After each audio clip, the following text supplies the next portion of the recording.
Hi, happy feast of Saint Jerome. One of those few instances where the feast day of the saint or the feast day itself is the same both in the traditional calendar as well as the new calendar. I was at adoration this morning and I had gone for a particular intention. When the priest came in for exposition, a few people came in. I was already there. This particular lady, she came in and she reverently genuflected because by now the exposition was already done. The Lord, the Eucharistic Lord, was exposed. And she came, sat right in front of me, like in the pew in front of me.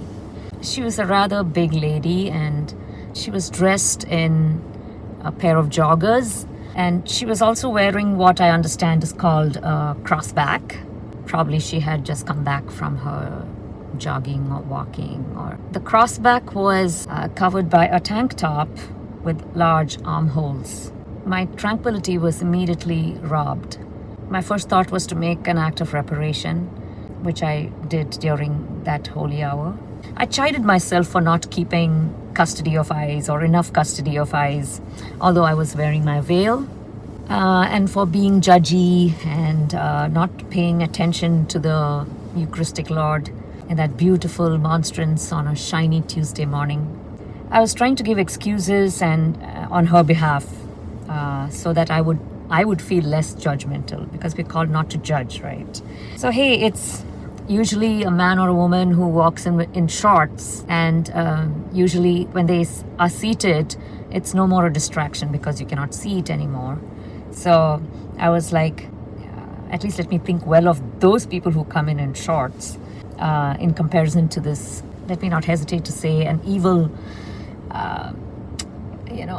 display of human flesh eclipsing my gaze of the monstrance of God who became flesh for us. So several times I was tempted to, frame that scene in front of my eyes, that unholy revelation of mortal flesh before the holiest sight of the incarnational God, now imprisoned before our eyes and simply waiting there for someone to come and adore him or just gaze at him, whose only purpose to take flesh was to save us from the world, the flesh, and the devil.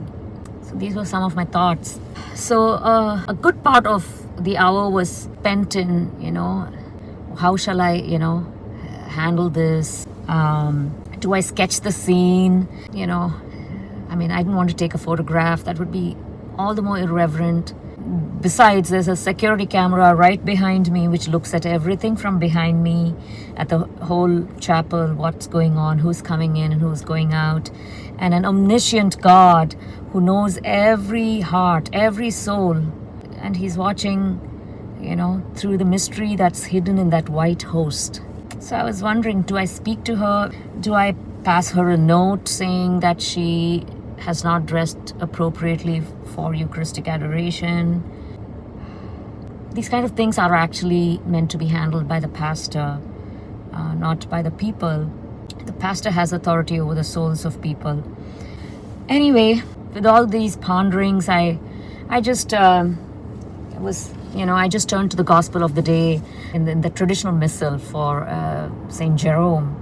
And he actually touches upon exactly this very same thing.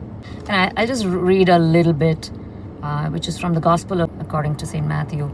At that time, Jesus said to his disciples, "You are the salt of the earth, but if the salt lose its savor, wherewith shall it be salted? It is good for nothing any more, but to be cast out and be trodden on by men." And earlier in the epistle, which shall we call it first reading, St. Paul is writing to Timothy and says, "Dearly beloved, I charge thee before God and Jesus Christ, who shall judge the living and the dead by his coming and his kingdom. Preach the word, be instant, in season, out of season, reprove, entreat, rebuke in all patience and doctrine." So I was here reminding myself that, no way, after all the mistakes that I have done in my life, with playing active lay participant in church. I was not going to take away what is the authority of the priest, often officially outsourced to lay people. I was not going to do that. Our priests, our shepherd, are like salt of the earth. And through their courageous perpetuation of Christ's sacrifice, they sanctify us so that we are ready to go to heaven. And this process of sanctification is throughout our lives. However, if the salt loses its savor, its characteristic taste, that's what we read in Matthew today, then we people whom this salt, the salt of priesthood, sanctifies, are only fit to be thrown away along with the salt. It would follow.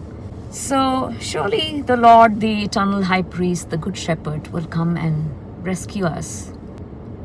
And I also noted that this lady, when she finished her adoration, silently, gently, and reverently rose from her seat, genuflected, and left quietly, which is very rare for people because they make loud noises when they come in and when they leave. So this is not about the person, it is about the soul. Are we causing anyone to stumble?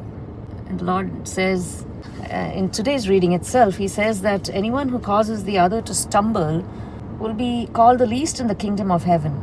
I mean, who teaches to break the least of these commandments. It's in that same gospel according to St. Matthew. As a side note, I just took a look at the readings of the day for St. Jerome in the modern calendar. And it had, all the propers had nothing to do with St. Jerome. Of course, everything is word of God and it is beneficial to us, but it had nothing to do with showing St. Jerome as the glory of Christ. In the Novus Ordo, the sole aim sometimes seems to be like they have to cover all the cycles of the year. It doesn't have to, resonate with the saint of the day or the feast of the day. It's just like a shredder. I've got this much of paper to shred, so I'm going to just go shred it. They didn't have readings that had anything to do with St. Jerome and his contribution to the church. And the man that he was, a man of penance and putting himself in the discomfort because of his love of the Lord. There's something about it. Just wanted to share that with you. God bless you.